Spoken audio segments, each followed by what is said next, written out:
मंत्रों या केवल शब्दों के उच्चारण करने से शक्ति मिलती है? बुद्ध के समय भी वेद मंत्रों का प्रचलन था। कई बार इस प्रकार के विवादों को देखा जाता है कि क्या बुद्ध ने वेदों की परंपराओं का पालन किया था या उन्होंने वेदों को मानने से इनकार कर दिया था, या बुद्ध वेद विरोधी थे। कई बार यहां तक भी कहा जाता है कि वेद संस्कृत भाषा में थे, क्योंकि उस समय संस्कृत भाषा ही नहीं थी, इसीलिए वेद भी उस समय नहीं थे। या यह भी कहा जाता है कि वेद से बुद्ध प्रभावित हुए या बुद्ध के विचारों से ही बाद में ब्राह्मणों ने अपने तरीके से वेदों को लिखा, जिनका चलन आज के हिंदू धर्म में देखते हैं। तो आज इन्हीं सब प्रश्नों का भारतीय इतिहास के स्रोतों में प्रामाणिकता के आधार पर समझेंगे कि भारत का इतिहास क्या कहता है। भारत के इतिहास के ज्ञात व पढ़े गए लिपियों में सबसे पुराना पुरातात्विक प्रमाण महान मौर्य सम्राट अशोक की लिपियों को माना जाता है, जहां पर बौद्ध धर्म का उल्लेख मिलता है। तो इतिहास द्वारा इस बात को स्वीकार किया जाता है कि सम्राट अशोक के काल में ही सर्वप्रथम बौद्ध साहित्य को लिपिबद्ध या लिखने की शुरुआत होती है, और यह काल 386 BCE या 386 BCE का था। इसी समय तीसरी बौद्ध परिषद भी आयोजित की गई थी।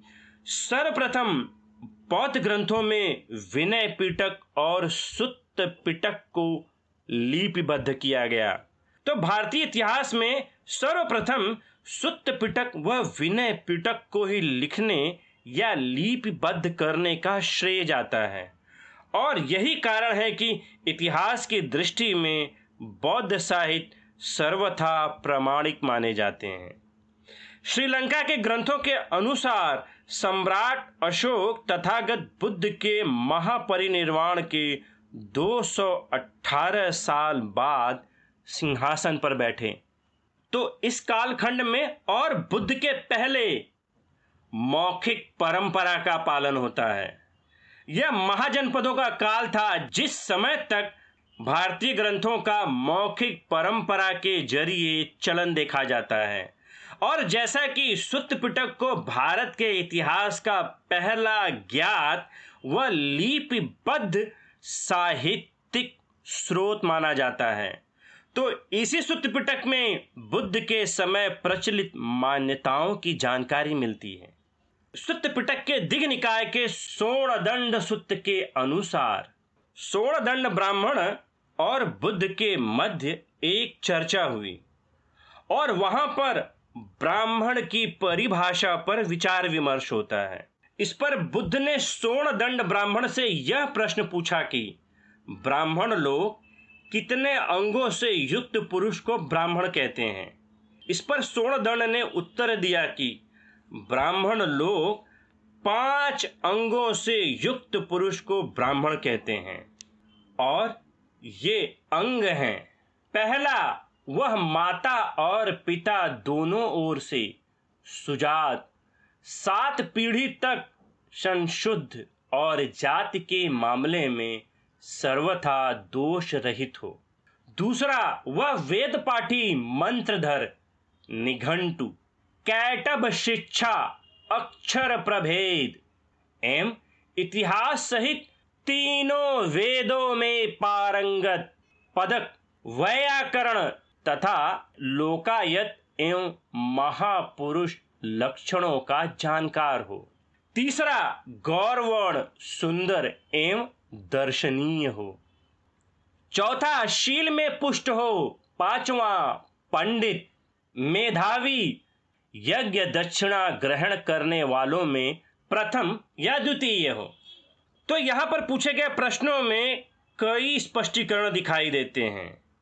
यहां पर चर्चा की जा रही है कि ब्राह्मण किसे कहते हैं। तो यहां पर इस प्रश्न से हमें उस समय की ब्राह्मण व्यवस्था का प्रभाव देखा जाता है और वेदों का जिक्र हमें दिग् निकाय में मिलता है। और सबसे खास यहाँ पर वेदों की संख्या 3 बताई गई है, जबकि आज हम जानते हैं कि वेद 4 हैं। तो यहाँ पर वेदों की संख्या 3 क्यों कही गई है? इन प्रश्नों के उत्तर के लिए सर्वप्रथम हमें इतिहास के कालखंडों को समझना होगा कि ये घटनाएं किस काल की हैं। सबसे पहले यह माना जाता है कि बुद्ध का समय काल 6वीं शताब्दी BCE का था। यह महाजनपदों का काल माना जाता है, जो वैदिक और उत्तर वैदिक काल के बाद का समय था। इसे और स्पष्ट तरीके से समझने के लिए वैदिक साहित्य के रचना काल को समझते हैं। लगभग 1500 BCE से 1600 BCE के पहले का काल भारत में सिंधु घाटी सभ्यता का माना जाता है, जिसे इंडस रिवर सिविलाइजेशन माना जाता है। इस सभ्यता का पतन लगभग 1500 BCE के लगभग हुआ और इसी के पश्चात वैदिक काल की शुरुआत हुई।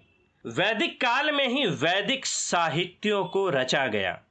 यहाँ पर रचा शब्द का अर्थ है कि सर्वप्रथम इन्हें शब्दों के माध्यम से कहा गया और आगे इन्हें मौखिक परंपरा का पालन करते हुए एक पीढ़ी से दूसरी पीढ़ी तक पहुंचाया गया। वेदों के अनुसार वेद ईश्वर के शब्द हैं और ईश्वर ही इस सृष्टि का मूल कारण है। वेदों में ऋग्वेद को सबसे पहले कहा गया। ऋग्वेद सबसे प्राचीन होने के कारण सर्वाधिक चर्चा में आते हैं। इसमें कुल 10 मंडल हैं। ऋग्वेद का दूसरा से 7वां मंडल सबसे प्राचीन माना जाता है। इनमें प्रत्येक को ऋषियों के विशेष परिवार द्वारा परंपरा के अनुसार रचित माना जाता है। माना जाता है कि दूसरे से 7वें मंडल की रचना 1500 BCE से लेकर 1000 BCE के मध्य की गई। यहाँ पर BCE का अर्थ है बिफोर कॉमन एरा। इसके बाद 1000 BCE से 500 BCE के मध्य ऋग्वेद के पहले 8वें, 9वें और 10वें मंडल तथा सामवेद, यजुर्वेद, अथर्ववेद, ब्राह्मण, आरण्यक और उपनिषद की रचना की गई। तो यहां पर स्पष्ट होता है कि यह वही काल था जहां पर वैदिक साहित्य का निर्माण हो रहा था। यदि दिग् निकाय के स्वर्ण दंड सूत्र के अनुसार देखें, तब तक मुख्यतः 3 वेदों का ही चलन दिखाई देता है और हमें समाज पर ब्राह्मण व्यवस्था का प्रभुत्व दिखाई देता है। तो इस प्रकार से हमें सूत्रों में इनका चलन दिखाई देता है। और फिर इसी स्वर्ण दंड सूत्र के अनुसार ब्राह्मण की परिभाषा 5 अंगों से दी जाती है, जिसमें पहला है जाति, यानी ब्राह्मण कुल में जन्मा ही ब्राह्मण हो सकता है। दूसरा है मंत्र, यानी वेद पाठी तीनों वेदों में पारंगत मंत्रधर। और तीसरा है गौर वर्ण, यानी उसका गोरा रंग हो। और चौथा है शील, जिसका अर्थ है स्वभाव, चरित्र, शिष्टता, विनम्रतापूर्ण आचरण और उत्तम व्यवहार। तो प्रचलित एवं सार्वजनिक रूप में इसका अर्थ नैतिकता, सद्गुण, नैतिक कर्म, नैतिक सिद्धांत के रूप में व्यक्त किया जाता है। उच्च तकनीकी अर्थ में यह कुशल चेतना है। और 5वां अंग है मेधा, यानी प्रज्ञा या पंडित। इसका अर्थ होता है ज्ञाता, बुद्धिमत्ता या उसके समझ के रूप में किया जाता है। इसका संदर्भ है कि प्रत्येक व्यक्ति के अंदर उसके विषयों के समझने की क्षमता। फिर आगे इसी दिग् निकाय के सोणदंड सूत्र में तब बुद्ध द्वारा यह पूछा गया कि क्या इन 5 अंगों में से किसी अंगों को छोड़ देने पर कोई पुरुष ब्राह्मण कहला सकता है। इस पर सोणदंड ने एक एक करके वर्ण, मंत्र और जाति को नकारते हुए कहा कि शील और मेधा यानी प्रज्ञा, इन 2 अंगों से युक्त पुरुष को भी ब्राह्मण कह सकते हैं। अपने इस कथन की पुष्टि में उसने अपने भांजे अंगद का उदाहरण देते हुए कहा कि वह वर्णवान, मंत्रधर और जाति के मामले में सर्वथा दोष रहित है, परंतु यदि वह हिंसा, चोरी, परस्त्रीगमन, असत्य भाषण और मद्यपान यह सभी कुछ करता हो तो ऐसे में वर्ण, मंत्र और जाति का क्या महत्व है। तो यहां पर ब्राह्मण शब्द का अर्थ जिसे श्रेष्ठ ज्ञान हो, वह व्यक्ति जो पूर्ण रूप से श्रेष्ठ हो। तो सोणदंड ब्राह्मण व बुद्ध इस बात पर सहमत दिखाई देते हैं कि कोई व्यक्ति जाति यानी जन्म से, वर्ण यानी गोरा होने पर, मंत्रों का ज्ञाता यानी वेदों का ज्ञान होने पर भी उसे ब्राह्मण या श्रेष्ठ व्यक्ति नहीं कहा जा सकता। अब इन तीनों को एक एक कर समझते हैं, जिसमें से पहला है जाति।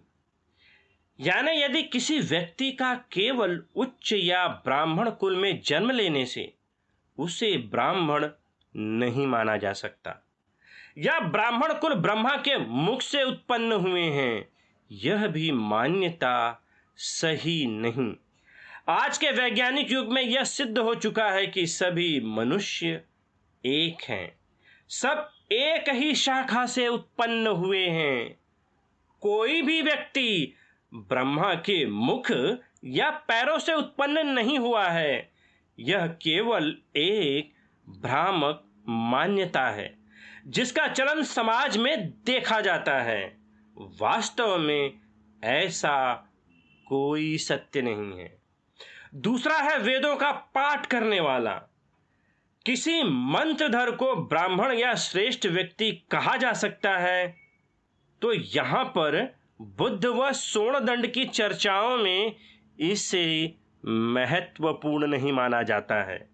हम कई बार देखते हैं कि कई लोगों की मान्यता है कि क्या किसी शब्दों को बार बार रटने से, बोलने से वास्तव में कोई शक्ति मिलती है। अब यहां पर कोई है, वह बार बार किन्हीं विशेष शब्दों का या मंत्रों को रटता रहता है। क्या लाभ है इसका? यहां पर एक बात तो स्पष्ट है, शक्ति शब्दों में नहीं होती है बल्कि उसके भावों से परिवर्तन होता है। अतः मन के सकारात्मक भाव महत्वपूर्ण होते हैं। इसके लिए किसी शब्दों या मंत्रों को रटने की आवश्यकता नहीं है। तो यदि कोई व्यक्ति वेदों का पठन कर ले या वह मंत्रधर हो, परंतु यदि वह हिंसा, चोरी, परस्त्रीगमन और झूठ बोलता हो तथा मद्यपान यानी शराब पीता हो, तो कैसे उसे ब्राह्मण या श्रेष्ठ व्यक्ति कहा जा सकता है।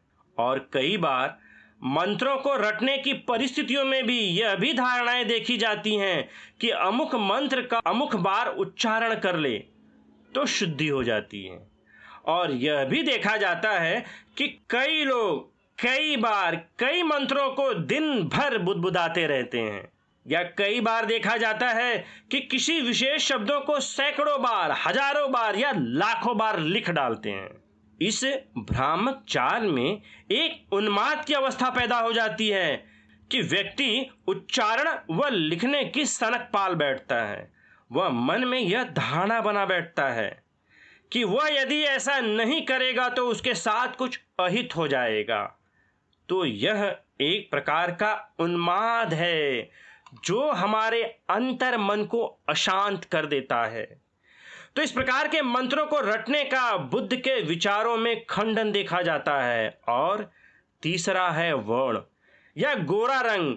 गोरा रंग कोई ब्राह्मण या श्रेष्ठ मनुष्य होने की कोई प्रमाणिकता नहीं है, क्योंकि बुद्ध कहते हैं कि काले या गोरे रंग के लोग सभी वर्णों में पाए जाते हैं, और कैसे किसी रंग से उसके श्रेष्ठ होने का प्रमाण दिया जा सकता है। फिर दिग्ग निकाय के स्वर्ण सूत्र में ही बुद्ध द्वारा पूछे जाने पर कि क्या उपरोक्त 2 अंगों में से किसी एक को छोड़ देने पर भी पुरुष ब्राह्मण कहला सकता है, स्वर्ण ने कहा, नहीं, प्रज्ञा शील से प्राक्षालित है और शील प्रज्ञा से। जहां शील है वहां प्रज्ञा है, जहां प्रज्ञा है वहां शील है। शीलवान को प्रज्ञा होती है, प्रज्ञावान को शील। शील और प्रज्ञा को संसार में अगुआ बताया जाता है। यह ऐसे ही है जैसे कोई हाथ से हाथ धोए, पैर से पैर।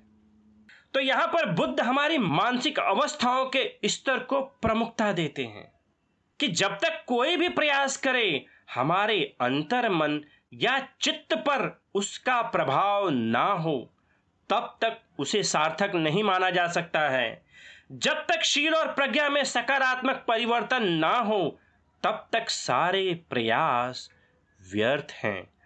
चाहे आपने श्रेष्ठ कुल में जन्म लिया है, या मंत्रों का जाप करते हैं, या आपका वर्ण गोरा है, इनका कोई लाभ नहीं जब तक कि किसी मनुष्य में शील व प्रज्ञा पुष्ट ना होते हों। और ये दोनों विषय अनिवार्य हैं, क्योंकि शील ही प्रज्ञा को सकारात्मक रूप से भवित करता है और प्रज्ञा शील को। जैसे एक हाथ से जब हम दूसरा हाथ धोते हैं और दूसरे हाथ से पहला, दोनों में हमारे दोनों हाथ स्वच्छ हो जाते हैं, और एक पैर से दूसरे पैर को रगड़ के धोने से दोनों पैर धुल जाते हैं। वैसे ही प्रज्ञा से शील पुष्ट होता है और शील से प्रज्ञा पुष्ट होती है। तो ब्राह्मण या श्रेष्ठ मनुष्य की परिभाषा में केवल 2 ही विषय अनिवार्य रह जाते हैं, शेष विषयों का कोई महत्व नहीं रहता। इन्हीं बातों को फिर से समझने के लिए बुद्ध व स्वर्ण दंड में आगे चर्चा होती है कि बुद्ध ने इसका अनुमोदन किया, पर यह पूछ लिया कि शील क्या होता है और प्रज्ञा क्या होती है। इस पर स्वर्ण दंड ने कहा, हम तो इतना भर ही जानते हैं, अच्छा हो यदि बुद्ध ही इस पर प्रकाश डालें। तब बुद्ध ने कहा कि संसार में जब कोई तथागत उत्पन्न होता है और कोई व्यक्ति उसके द्वारा साक्षात्कार किए गए धर्मों के प्रति श्रद्धावान होकर 3 प्रकार के शीलों का पालन करने लगता है, तब वह शील संपन्न हो जाता है।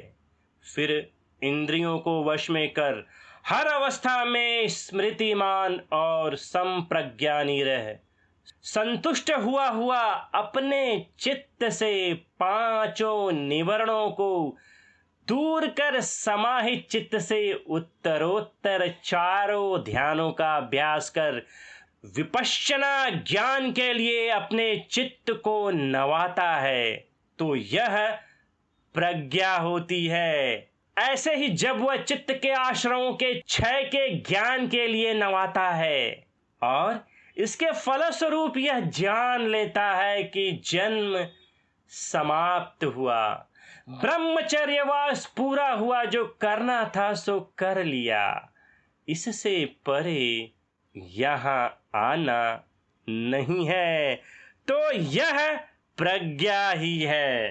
तो यहाँ पर बुद्ध प्रज्ञा व शील को भवित करने के लिए समाधि यानी विपश्यना के अभ्यास के लिए कहते हैं कि वह मनुष्य श्रेष्ठ होता है जो प्रज्ञा, शील व समाधि का सही अर्थों में पालन करता है। धन्यवाद।